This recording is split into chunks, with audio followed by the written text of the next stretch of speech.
नमस्कार प्रिय विद्यार्थियों, दीपक लक्ष्य हब यूट्यूब चैनल की ऑनलाइन क्लासेज में आप सभी का बहुत बहुत हार्दिक अभिनंदन करता हूं।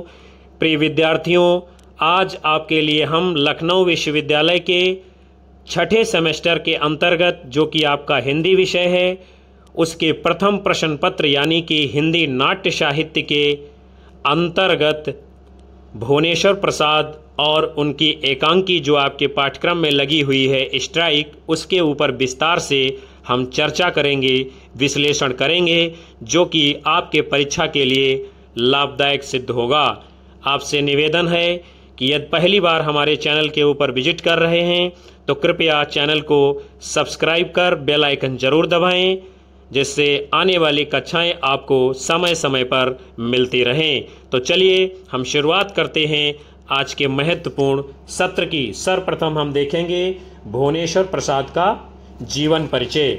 भुवनेश्वर प्रसाद का जन्म सन 1910 ईस्वी में उत्तर प्रदेश के शाहजहांपुर के मध्यम वर्गीय परिवार में हुआ था। यानी जन्म कब हुआ था?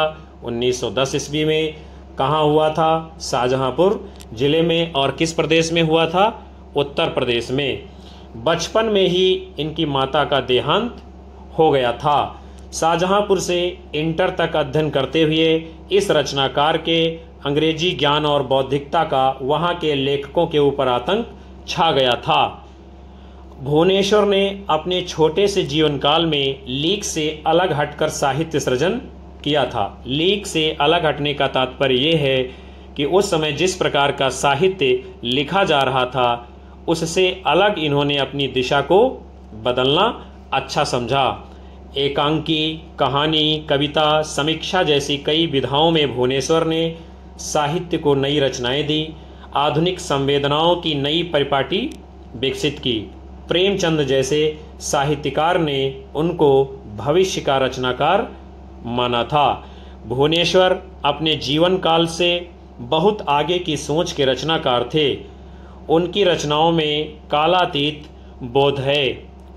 कारवां की भूमिका में वे स्वयं लिखते हैं क्या कि विवेक और तर्क तीसरी श्रेणी के कलाकारों के चोर दरवाजे हैं। भुवनेश्वर का निधन सन 1957 ईस्वी में हुआ था। लेखक ने पश्चिम के आधुनिक साहित्य का गहन अध्ययन किया। इब्सन, शा, डी.एच. लॉरेंस और फ्रायड के प्रति इनकी विशेष अनुरक्ति थी। जीवन को उन्होंने कड़वाहट, तीखेपन और विकृति, विद्रूपता से ही देखा है।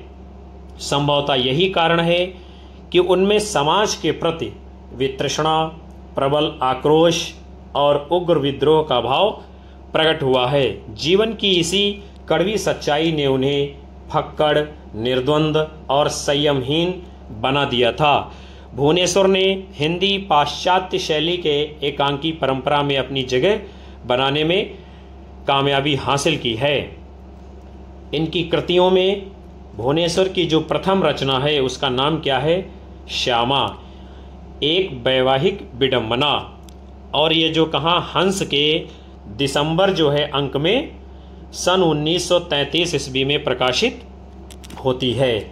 इनकी जो अन्य प्रमुख रचनाएं हैं, शैतान, एक साम्यहीन साम्यवादी, प्रतिभा का विवाह, रहस्य रोमांस, लॉटरी आदि में प्रकाशित हुई हैं। इन्हें संग्रहित करके उन्होंने सन 1956 ईस्वी में कारवां नाम देकर प्रकाशित कराया था। और कारवां इनका जो है इनकी रचनाओं का बहुत ही प्रसिद्ध नाम है। इन सभी एकांकियों पर क्या है? पश्चिम का प्रभाव है, यानी पश्चिमी देशों का प्रभाव देखने को मिलता है। भुवनेश्वर के अन्य जो एकांकी हैं, मृत्यु, हम अकेले नहीं, 8:15 बजे, स्ट्राइक, असर, हंस 1938 में प्रकाशित हुई। सन 1938 में सुमित्रा नंदन पंत द्वारा संपादित रूपाभ पत्रिका में उन्होंने एक बड़े नाटक आदमखोर का पहला अंक प्रकाशित कराया था।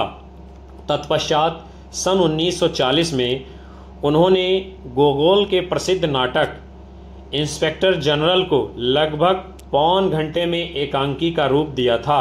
सन 1941 में विश्ववाणी में रोशनी और आग सन 1942 में कठपुतलियाँ प्रतीकवादी शैली में लिखा है।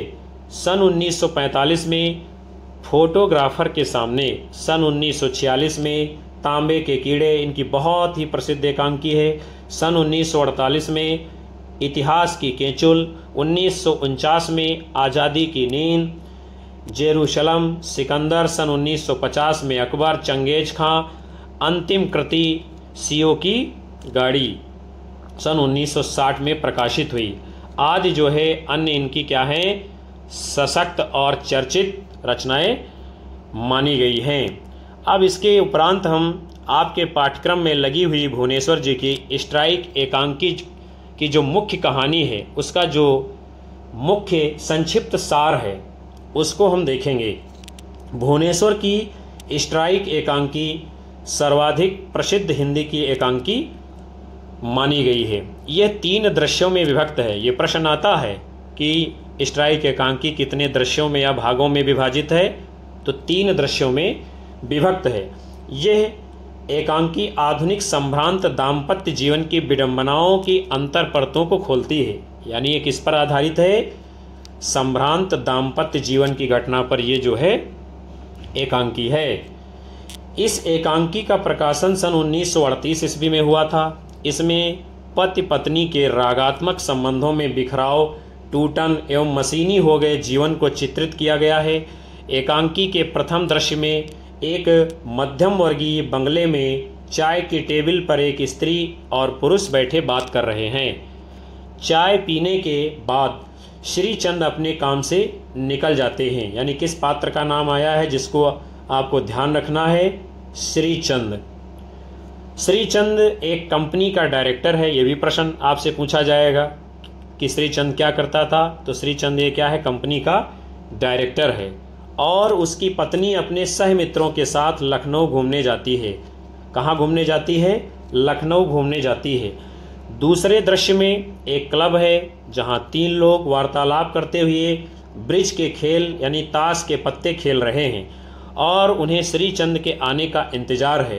तभी श्रीचंद अपनी कार से क्लब में प्रवेश करता है और पूछता है कि क्या ब्रिज खत्म कर दिया है।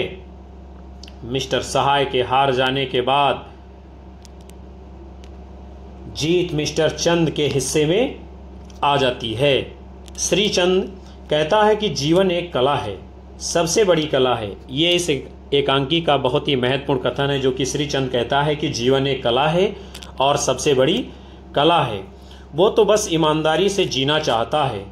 तीसरे दृश्य में श्रीचंद अपने घर पहुंचता है जहां उन्होंने युवक को भोजन पर आमंत्रित किया है। एक चपरासी श्रीचंद को ये सूचना देता है कि पत्नी आज रात नहीं आएगी, जबकि पत्नी को रात का भोजन बाहर से लेकर आना था। इसके बाद श्रीचंद पूछता है कि उस व्यक्ति ने शादी क्यों नहीं की। वो व्यक्ति कोई संतुष्ट जवाब नहीं दे पाता और श्रीचंद चिढ़कर उस व्यक्ति को एक मशीन का उदाहरण देकर स्त्री पुरुष के संबंधों को समझाने का प्रयत्न करता है। वो कहता है कि स्त्री पुरुष तो जीवन की मशीन के 2 पुर्जे हैं। मशीन एक पुली के नापने, जोखने, समझने नहीं जाती। यदि एक पुर्जा बिगड़ जाए तो उसे बदल डालिए या स्वयं बदल जाइए।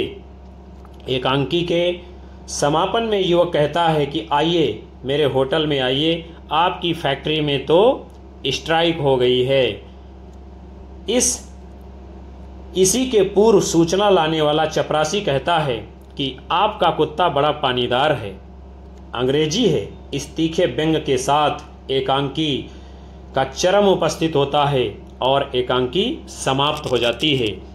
इसके उपरांत अब हम इस स्ट्राइक एकांकी के महत्वपूर्ण तथ्यों के ऊपर नज़र डालेंगे जो कि आपकी परीक्षा में टकराएंगे। जैसे कि भुवनेश्वर का जन्म सन 1910 ईस्वी में शाहजहांपुर उत्तर प्रदेश में हुआ था। भुवनेश्वर प्रसाद का एकांकी संग्रह कारवां सन 1935 ईस्वी में प्रकाशित हुआ। इसमें 6 एकांकी हैं। ये आपसे प्रश्न पूछा जाएगा कि कारवां कब प्रकाशित हुआ, सन 1935 में, और कितनी एकांकी हैं इसमें, 6 एकांकी हैं। भुवनेश्वर की एकांकी किससे प्रभावित हैं? पश्चिमी देशों से प्रभावित हैं। स्ट्राइक एकांकी में दाम्पत्य जीवन की समस्या दिखाई गई है। दाम्पत्य मतलब एक पति पत्नी के जीवन से संबंधित समस्या है। भुवनेश्वर के लेखन का प्रभाव पाश्चात्य विद्वान इब्सन, लॉरेंस, फ्रायड आदि का है। सरदार साहब की बीवी का नाम क्या है? मिस मित्तल है। भुवनेश्वर का सर्वप्रथम जो एकांकी है वो है श्यामा एक वैवाहिक विडंबना। हंस दिसंबर 1933 में प्रकाशित हुई थी। इसके बाद पतित बाद में शैतान कर दिया गया, इसका नाम बदलकर हंस 1934 में प्रकाशित हुई थी।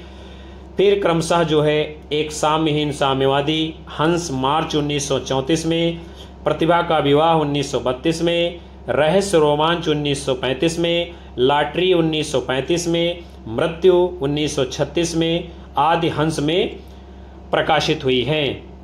ये कृतियां पाश्चात्य प्रभावों से युक्त हैं। इसके उपरांत आगे हम देखेंगे भुवनेश्वर कठपुतलियां। ये क्या है, किस प्रकार का नाटक है? भुवनेश्वर का प्रतीकात्मक नाटक है और ये कब प्रकाशित होता है? 1942 ईस्वी में। स्ट्राइक एकांकी किस प्रकार की है? ये व्यंग प्रधान एकांकी है जिसमें विवाह को गहरी समस्या बताया गया है। भुवनेश्वर फक्कड़ी स्वभाव के थे। उनका निधन सन 1957 ईस्वी में होता है। स्ट्राइक एकांकी में लेखक ने स्पष्ट किया है कि आज के सभ्य समाज में पति पत्नी के निश्चल संबंधों को चिर स्थायित्व प्रदान करने वाले तत्व यानी प्रेम ही समाप्त हो गया है। आज स्त्री पुरुष के संबंधों के बीच शोषण बड़ी सूक्ष्मता के साथ पनप रहा है। स्ट्राइक एकांकी में मध्यम वर्गीय परिवार के यथार्थ को बड़ी सूक्ष्मता के साथ चित्रित किया गया है। तो प्रिय विद्यार्थियों, आप सभी ने इस कक्षा के अंतर्गत लखनऊ विश्वविद्यालय के छठे सेमेस्टर में हिंदी विषय के अंतर्गत जो प्रथम प्रश्न पत्र है हिंदी नाट्य साहित्य, उसमें भुवनेश्वर प्रसाद और उनकी एकांकी स्ट्राइक के बारे में विधिवत महत्वपूर्ण तथ्यों को जाना समझा। मैं उम्मीद करता हूं कि आपको सत्र जरूर पसंद आएगा। इस कक्षा को अपने साथियों में ज़रूर शेयर करें, लाइक करें, कमेंट करें और मिलते हैं आप सभी को अगली कक्षा में। तब तक के लिए नमस्कार, धन्यवाद, जय हिंद।